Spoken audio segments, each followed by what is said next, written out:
So, yun ang mga sinabi ng aking mga beloved teammates, and I hope kung meron kayong mga questions, nasagot nila in one form or another. And ngayon, lalagay naman tayo ngayon to how do we use IEMs in practice.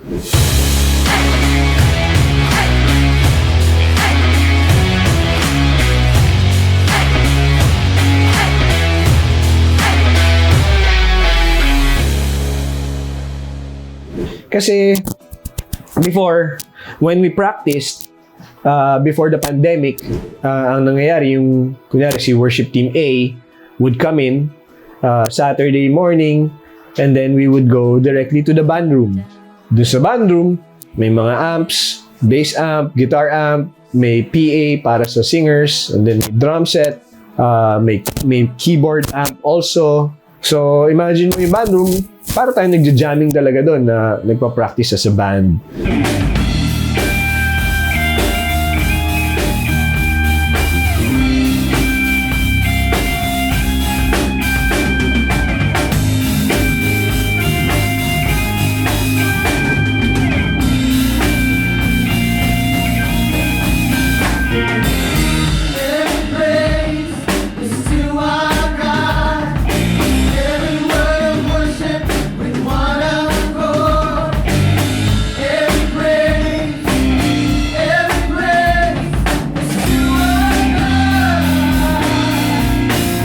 And you know, usually after every Saturday morning practice, meron tayong ear fatigue. Yung nangyayari. Pero ngayon, after the pandemic, yung protocol ngayon is we go straight to the worship hall, dun sa main hall namin, and then we go directly na sa stage, and then we practice on the stage mismo. So, naka-IEMs na. So, kahit mag-practice tayo ng mga 2 hours, 3 hours straight, hindi ganun ka pagod ang tenga natin. I usually feel na minsan pag pauwi ako, nagdadrive ako sa kotse, pinapatay ko na yung music kasi gusto ko ipahinga yung tenga ko. Nagkakaroon ng ringing sound, and that's not good. When we practice on stage, it's way easier for us to communicate. Kasi yung MD, ginagamit niya ngayon yung talkback mic dun sa IEMs. So, lahat kami sa team, naririnig namin siyang magsalita. Okay, band, swell. 10, 9, 8, 7, 6, 5, 4, 3, 2, 1. Blessed Sunday, church. Let us all hail the glory and majesty of our Savior King, Jesus Christ. Let us honor Him and crown Him with our praises. Let's sing to Him right now. Hallelujah. Verse 2, 3, 4. Hail the power of Jesus' name. Let angels prostrate. All you've done, hallelujah, for all you've done. So, hallelujah, tatlong hallelujah. Tapos yung sa last, for all you've done. Kumusta yung levels po? Okay naman. Meron ba kayong gustong itaas, ibaba? Okay. Mga naman. kahilingan. Okay naman. Yan. It's very clear. Compared to, imagine nyo, nasa band room, medyo may noise level na, tapos biglang magsasalita yung band leader. Although pwede naman, it's not that big of a difference, pero pag naka-in-ear, it gets the whole team's attention kapag nagsalita ka. And hindi nagsisigawan, hindi nagtataasan ng boses. Hindi dahil galit kasi kailangan sabihin ng malakas kasi maingay.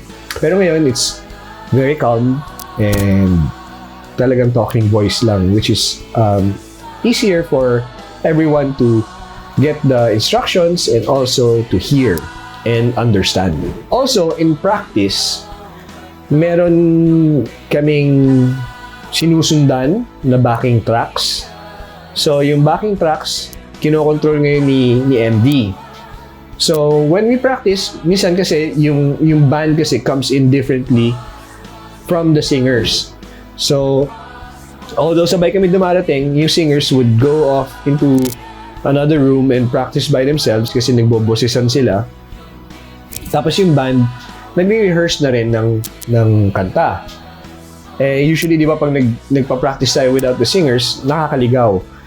Pero because meron din IEM, we practice with the click track na lumalabas din sa tenga, and then may tracks na sinusundan, so para ka rin nagpa-practice with an MP3, and then kasama mo rin yung bandmates mo dun sa mix.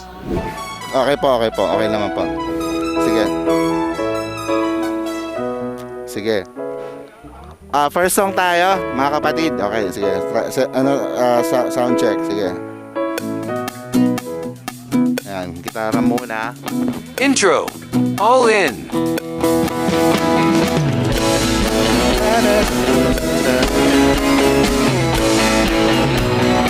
Verse 2, 3, intro. Tapos dikit ko sa Transition. Intro. Drums 2, 3, 4.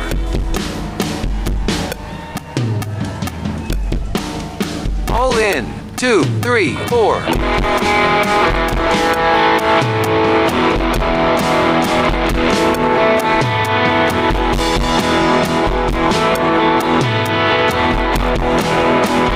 Verse 2, 3, 4.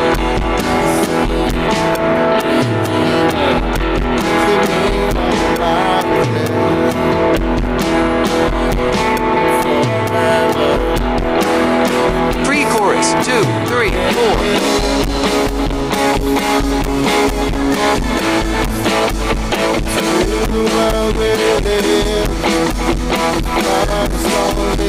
Chorus. Kapag ready na, si MD, tatanggalin niya yung tracks so para maririnig namin yung sarili namin. Or we can play with the backing tracks also habang nagpa-practice. Yan, so Kuya Paul, ang aming MD. So siya ang nag-ooperate ng click tracks at saka kung boses niya ang naririnig namin sa lahat ng aming mga tenga. Yes. Yung ako taga-bulong. So, intro na, tapos niyan, magkape muna tayo sa baba. Yun yung mga binubulong ko. Hindi. Okay. So, yung mga musicians and singers naka-IEM, ang naririnig nila doon ay, of course, yung boses nila pag singer sila, instrumento nila pag musician sila. Tapos, doon din nila naririnig yung click track na sinasabayan natin, na sinasabayan ng singers and musicians. Tapos, naglalagay din kami ng mga backing tracks, lalo na kapag konti lang yung musicians. So, may maririnig na, kung kahit na isa lang yung pianista, may naririnig na pads, mga strings, ganon, na ginagawa ng supposed to be second keyboards, second keys, yung third keys, kung ano. So, lahat yun naririnig nila sa IEM nila. Purpose naman din nun para i-eliminate na yung mabawasan yung sound sa stage. Kasi kadalasan, syempre nagkukos ng mga feedback, nagkukos ng mga bleed, no? Ang maingay na lang ngayon sa station drums, no? Ikaw pala eh. Yan, yung drums na lang. So, kasi ang ginagawa natin, nire-record natin yung, dati, nire-record natin yung mga boses. So, nagbi-bleed lahat ng instruments, no? Yung boses ng katabi niya, tapos yung gitara, yung bass, low frequency, lahat yung pumapasok sa mic, pati yung drums. No?